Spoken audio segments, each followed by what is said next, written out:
जय महाराष्ट्र मित्रांनो, तुम्ही फक्त 10वी पास आहात, 12वी झालाय किंवा डिप्लोमा झालाय तर मिनिस्ट्री ऑफ डिफेन्स अंतर्गत परमनंट जॉब करण्याची संधी आली आहे आणि ही संधी खरंच हुकू नका, कारण की खासियत अशी आहे की वर्षातनं दोनदा ही नोटिफिकेशन येत होती, एकदा फेब्रुवारीमध्ये एकदा जूनमध्ये, पण आता कंबाईन करून ही फक्त जूनमध्ये अपडेट येणार आहे। त्यामुळे फेब्रुवारीच्या पण वॅकन्सी आणि जूनच्या पण वॅकन्सी कंबाईन करून आत्ता आलाय, त्यामुळे वॅकन्सी दुप्पट झालेल्या आहे। त्यामुळे या वर्षी जे अप्लाय करणार आहेत त्यांचे सिलेक्शन होण्याचे चान्सेस वाढणार आहे, कारण की नेहमी आपण ऐकत असतो अरे एका मार्कावरनं गेलो, 2 मार्कावरनं गेलो, मग त्या लोकांना इथे चांगली संधी आहे, कारण की वॅकन्सी दुप्पट झाला आहे।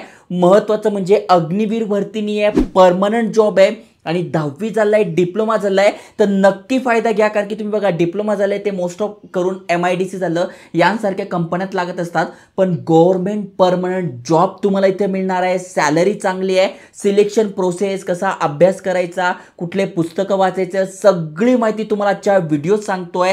इंडियन कोस्ट गार्ड तर्फे ही भरती आलेली आहे आणि अप्लाय करणं सुद्धा सुरू झालेलं आहे। मोजकेच दिवस आहे, व्हिडिओ पूर्ण बघा, डिटेलमध्ये समजून सांगतोय की एक्झाम कशी असणार आहे, अप्लाय कसं करायचं, फी किती आहे। त्याआधी असेच नवीन नवीन अपडेट तुम्हाला पाहिजे असेल तर नक्की चॅनल सबस्क्राइब करून ठेवा। चला तर बघूया डिटेलमध्ये।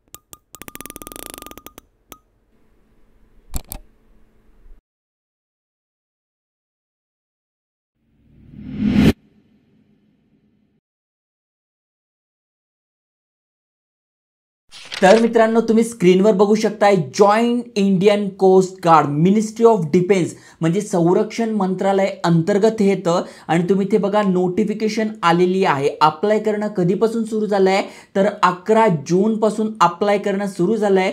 25 जून पर्यंत आपण अप्लाय करू शकतो, म्हणजे फक्त 10 दिवस बाकी आहे अप्लाय करण्यासाठी। त्यामुळे तुम्हाला घाई करायची आहे, डॉक्युमेंट कुठले आहे ते जमा करून घ्यायचे आहे।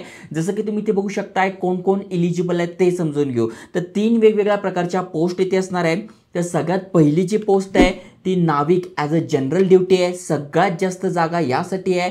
त्यानंतर नाविक डोमेस्टिक ब्रँचसाठी आहे आणि यांत्रिक, या 3 वेगवेगळ्या पोस्ट आहेत। आता पहिल्या पोस्टसाठी आपण अप्लाय करतोय तर फक्त आणि फक्त तुमचं 12वी पास आहात आणि 12वी मध्ये मॅथ्स आणि फिजिक्स तुमचं आहे, तर या पहिल्या पोस्टसाठी तुम्ही अप्लाय करू शकणार आहात। ओके, 12वी आणि मॅथ्स आणि फिजिक्स जर पहिल्या पोस्टसाठी अप्लाय करायचं आहे। दुसऱ्या पोस्टसाठी म्हणजे नाविक डोमेस्टिक ब्रांचसाठी तुम्ही अप्लाय करताय तर फक्त आणि फक्त 10वी एज्युकेशन झालेलं आहे, म्हणजे फक्त 10वी पास आहात, कुठलाही ITI मागितला नाही, डिप्लोमा मागितला नाही, फक्त 10वी पास आहात अप्लाय करू शकताय दुसऱ्या पोस्टसाठी। आणि तिसऱ्या पोस्टसाठी अप्लाय करायचं आहे म्हणजे यांत्रिकसाठी अप्लाय करायचं तर 10वी पास तुम्ही पाहिजे, सोबत तुमचा डिप्लोमा झालेला पाहिजे। कुठला डिप्लोमा तर इलेक्ट्रिकल, मेकॅनिकल, इलेक्ट्रॉनिक्स, टेलिकम्युनिकेशन म्हणजे रेडिओ, पॉवर आणि इंजिनिअरिंग, हा 3 ते 4 वर्षाचा तुमचा डिप्लोमा झालेला आहे। तुम्ही या तिसऱ्या पोस्टसाठी अप्लाय करू शकता, म्हणजे पहिल्या पोस्टसाठी 12वी, दुसऱ्या पोस्टसाठी 10वी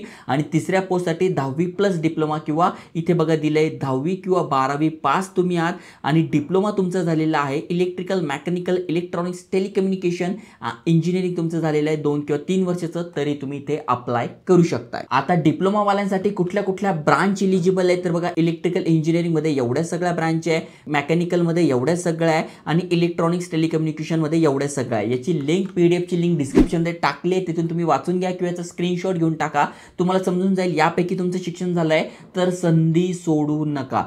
जस्ट तुम्ही खाली स्क्रोल केल्यानंतर इथे वयाची अट दिली आहे, म्हणजे कमीत कमी तुम्ही 18 वय म्हणजे 18 ते तुमचं 22 वय तुम्ही अप्लाय करू शकताय।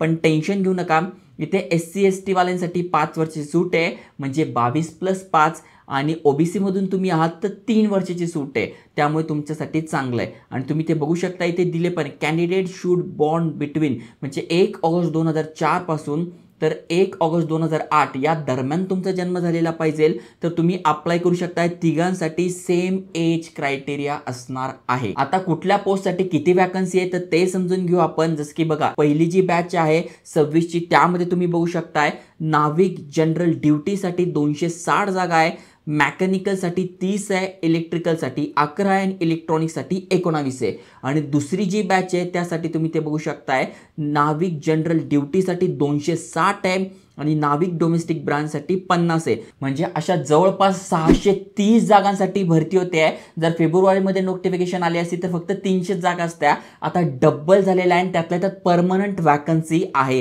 त्यामुळे जर तुम्ही अभ्यास करायला रेडी असाल, पूर्ण फोकस ठेवला, नक्की तुम्ही इथे जॉईनिंग करू शकताय. फक्त तुम्हाला फोकस ठेवायला लागणार आहे. आता झोननुसार सिलेक्शन होतं, तर आपला झोन येतो इथे बघू शकताय वेस्टमध्ये, म्हणजे गुजरात, राजस्थान, महाराष्ट्र, गोवा या अंतर्गत आपला झोन येतो. ओके, खाली स्क्रोल केल्यानंतर सिलेक्शन प्रोसेस दिली आणि ही थोडी अवघड आहे समजायला, ते समजून घ्या. जसं की बघू शकताय सगळ्यात पहिलं जे आहे म्हणजे 3 मध्ये होणार स्टेज 1, स्टेज 2, स्टेज 3 आणि स्टेज 4 यामध्ये सिलेक्शन होणार आहे. तर ते समजून घ्या. तर सगळ्यात आधी खाली स्क्रोल केल्यानंतर स्टेज 1 मध्ये आपली कम्प्युटर बेस्ड ऑनलाईन टेस्ट होणार आहे. तर हिचा अभ्यास कसा करायचा, तर याचे बुक मी ते तुम्हाला टॅग करून देईल, तुम्ही फ्लिपकार्टवरून इझिली मागू शकताय आणि आजच अभ्यासाला सुरुवात करा. कारण की स्टेज 1 पास करणं अत्यंत गरजेचं आहे. स्टेज 2 साठी तुम्हाला परत वेळ मिळेल, स्टेज 3 साठी परत वेळ, पण पहिली जी स्टेज आहे तीच पास करणं गरजेचं आहे. त्यामुळे त्याचा अभ्यास तुम्हाला आत्ता सुरू करायचा आहे. ते तुम्ही पास झाल्यानंतर डॉक्युमेंट व्हेरिफिकेशन होतं. ओके, त्याच्यानंतर बायोमेट्रिक रेकॉर्डिंग घेतली जाते, कारण की गव्हर्नमेंट जॉब आहे, मिनिस्ट्री ऑफ डिफेन्सचा जॉब आहे, त्यामुळे या सगळ्या गोष्टी बघितल्या जातात. ही PDF तुम्हाला डिस्क्रिप्शनमध्ये दिली आहे, तुम्ही बघू शकताय. त्यानंतर स्टेज 2 असणार आहे. स्टेज 2 मध्ये तुम्ही ते बघू शकताय कुठल्या कुठल्या गोष्टी based on performance in computer based online exam, जे की ऑनलाईन एक्झाम दिली आहे. त्यानंतर जे पण शॉर्टलिस्टेड होतील ते स्टेज 2 मध्ये जातील. स्टेज 2 मध्ये काय काय ते सगळं दिलं आहे. मग एक असाइनमेंट टेस्ट होते आणि फिजिकल फिटनेस टेस्ट होते. फिजिकल फिटनेस टेस्ट करण्यासाठी तर तुम्हाला 1.6 किलोमीटरचा रन करायचा आहे 7 मिनिटांमध्ये. त्यामुळे तुम्हाला याची प्रॅक्टिस करायची आहे जसे तुम्ही स्टेज 1 कंप्लीट कराल. त्याच्यानंतर 20 स्क्वॉट करायचे आहे आणि 10 पुशअप करायचे आहे. फक्त मेलसाठी ही वॅकन्सी आहे, फिमेलसाठी नाही आहे. त्यामुळे मेलला ही प्रॅक्टिस करावी लागणार आहे. डॉक्युमेंट व्हेरिफिकेशन पुन्हा तुमचं होणार आहे. त्याच्यानंतर मेडिकल एक्झामिनेशन तुमची होणार आहे. ही सगळी माहिती इथे दिली आहे. त्याच्यानंतर स्टेज 3 तुमचं होणार आहे, मेरिट लिस्ट तुमची लागल, स्टेज 4 मध्ये तुमचं सिलेक्शन होईल. तर अशा प्रकारे सगळी माहिती दिली आहे. आता अप्लाय कसं करायचं, तर यांची ऑफिशियल वेबसाईट आहे. पासवर्ड कॅप्चा टाकून तुम्हाला लॉग इन करून घ्यायचं. किंवा नवीन आला असाल, पहिल्यांदा इंडियन कोस्ट गार्डसाठी अप्लाय करताय, तर तुम्हाला न्यू साइन अप करून हा फॉर्म भरून घ्यायचा. फॉर्म मध्ये काय आहे तेच असतं, जसं तुमचं नाव, वडिलांचं नाव, आईचं नाव, इंडियन आहात, नॅशनॅलिटी ते, जेंडर काय तुमचं ते, ईमेल ॲड्रेस कन्फर्म करून घ्यायचा आहे, मोबाईल नंबर OTP कन्फर्म करून घ्यायचा आहे,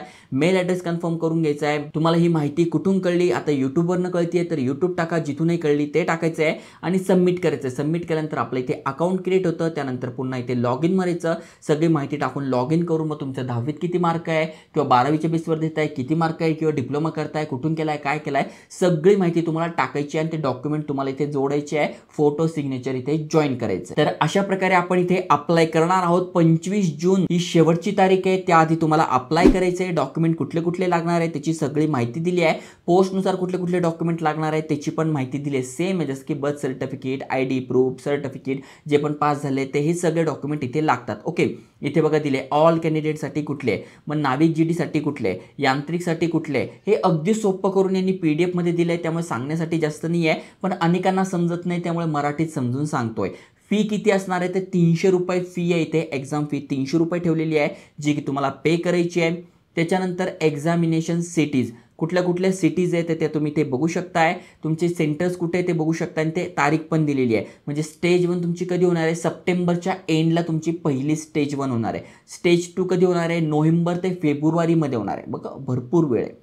त्यानंतर स्टेज 3 कधी होणार आहे, फेब्रुवारी ते जूनमध्ये होणार. म्हणजे कंप्लीट बघायला गेलं तर 8 ते 9 महिन्याची ही प्रॉपर प्रोसेस आहे, पण परमनंट गव्हर्नमेंट जॉब मिळतोय.